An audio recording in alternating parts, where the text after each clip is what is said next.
लेकिन जब दुख होगा, तकलीफ होगा, आप इनके पास तो पहुंच जाइएगा, लेकिन चिराग जी के जीजा जी के पास नहीं पहुंच पाइएगा।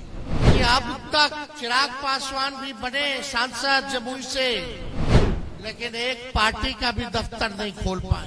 और उनके जीजा जी जो प्रत्याशी बनाए गए हैं, उनको होटले में रुकना है।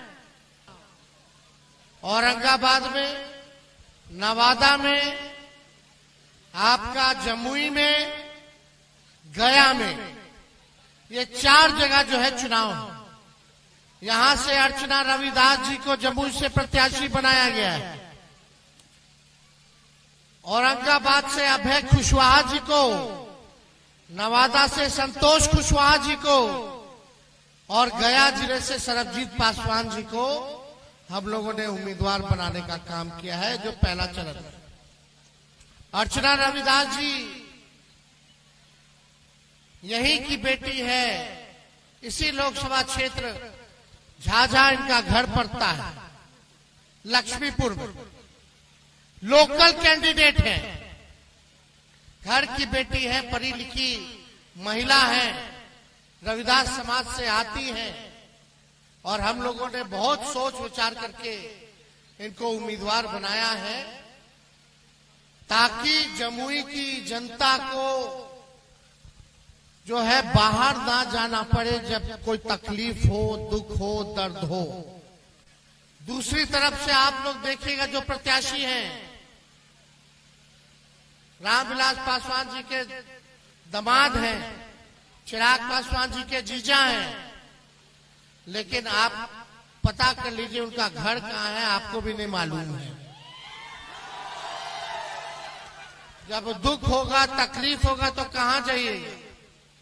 कम से कम घर, इनका मायके भी यही है, ससुराल भी यही है, इसी क्षेत्र में लोकल उम्मीदवार।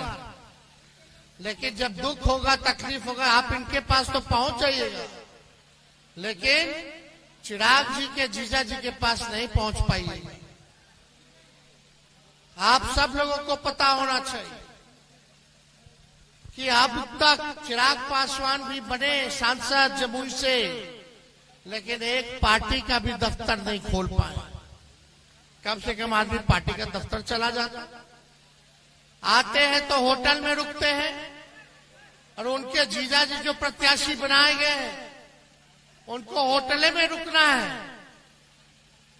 तो आप लोग समझ जाइए, जो आया है बाहर से वो फिर वापस चला जाएगा चुनाव के बाद, फिर अपना चेहरा आप लोगों को नहीं दिखाने का काम करेगा। लेकिन घर की बेटी है, कहीं भी जाइएगा तो घर ही में रहना है, मायके ससुराल सब इसका ही है, तो आप लोगों को कोई कठिनाई नहीं होगी। नौजवान है, पढ़ी लिखी है, मजबूत है, निडर है, ईमानदार छवि की है, इसलिए हम लोगों ने इनको प्रत्याशी बनाया है। आप लोग सब लोग जान रहे हैं, कुछ दिन पहले हम यहाँ आए थे, आप लोगों के बीच हम लोगों ने रोड शो जो है किया था, बहुत देर रात हो गया था, जन विश्वास यात्रा में आए थे, लेकिन रात भर आप लोगों ने जो प्यार दिया, समर्थन दिया, आशीर्वाद दिया, इसके लिए हम तहे दिल से आप सब लोगों के लिए शुक्रगुजार हैं। आप लोगों को हम ये कहने आए हैं कि हम लोग मोदी जी की बात करने नहीं आए, मुद्दे की बात करने आए हैं। मुद्दा क्या है? बोलो, मेरा दुश्मनी मोदी जी से नहीं है। अरे देश के प्रधानमंत्री हैं, हमारे भी प्रधानमंत्री हैं, लेकिन हम लोग विपक्ष में हैं। विपक्ष का तो जिम्मेवारी बनता ही है सवाल पूछना, लेकिन उतना ही जिम्मेवारी आप लोगों का भी सवाल बनता है। प्रधानमंत्री से पूछे कि टेटिया बम्बर प्रखंड के लिए क्या किया, आपके गांव के लिए क्या किया, आपके पंचायत के लिए क्या किया, आपके जिले के लिए क्या किया, आपके राज्य के लिए क्या किया। मेरा मानना है कि सबसे बड़ा अगर कोई दुश्मन है तो बेरोजगारी है, बेरोजगारी। आज बताइए कितना नौजवान यहाँ बेरोजगार है, जरा हाथ उठा करके बताइए। माँ बाप पेट काट करके अपना बाल बच्चा को पढ़ाता है कि पढ़ लिख लेगा तो अच्छा नौकरी हो जाएगा, नौकरी हो जाएगा तो बुढ़ापा में यही नौजवान हमारा सहारा बनेगा।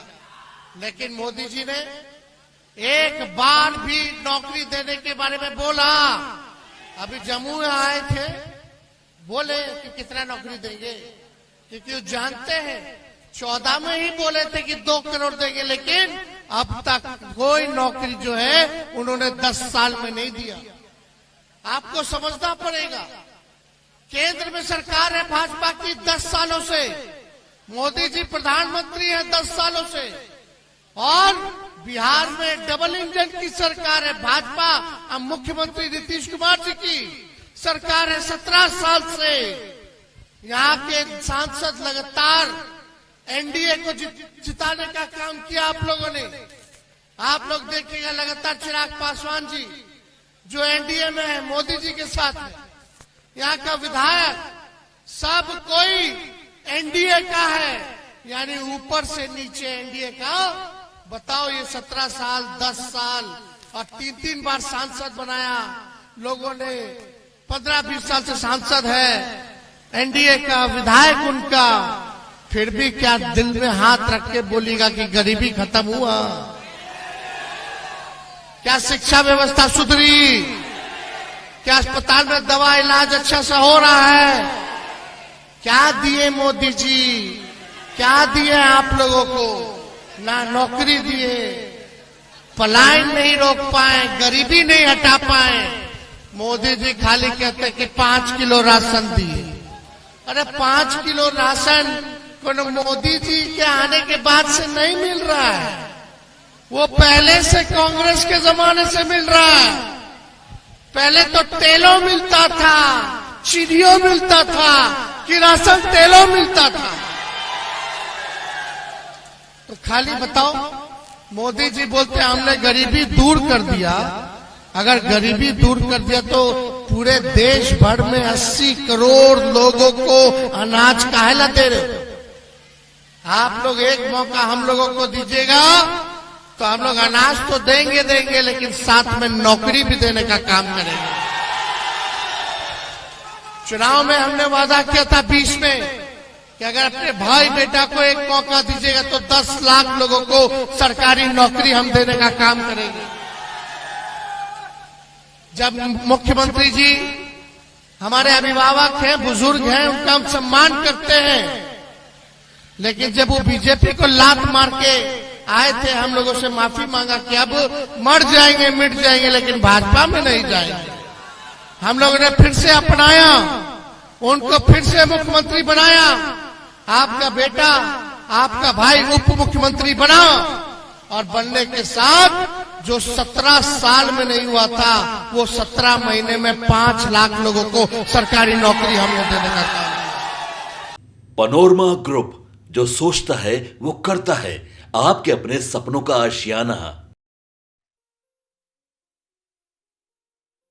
ये लो, मुंह मीठा करो। आज मैंने अपना जॉब छोड़ दिया, अब हम पूर्णिया वापस जाएंगे। जॉब छोड़ दिया है? मतलब ये घर कैसे चलेगा? हम करेंगे क्या? और माँ बाबूजी क्या बोलेंगे? इसलिए मैं एक और मिठाई का डब्बा लाया। अपने बिजनेस के लिए लोन अप्रूव हो गया। अरे लोन अप्रूव हो गया वो तो ठीक है, लेकिन पूर्णिया में हम रहेंगे कहाँ? अपना घर भी तो नहीं है वहाँ। इसलिए तो एक और मिठाई का डब्बा अलग से लाया हूँ। हमने पूर्णिया में घर ले लिया है, पूर्णिया के ई होम्स पैनोरमा में। पूर्णिया में पैनोरमा ग्रुप लेकर आए हैं ई होम्स पैनोरमा। बड़ा घर, आलीशान जिंदगी और अत्याधुनिक सुविधाओं के संग। अरे अरे, अब क्यों मुंह मीठा करवा रही हो?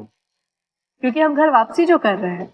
घर वापसी की खुशी पूर्णिया में ई होम्स पैनोरमा के संग। E homes panorama, luxurious lifestyle redefined.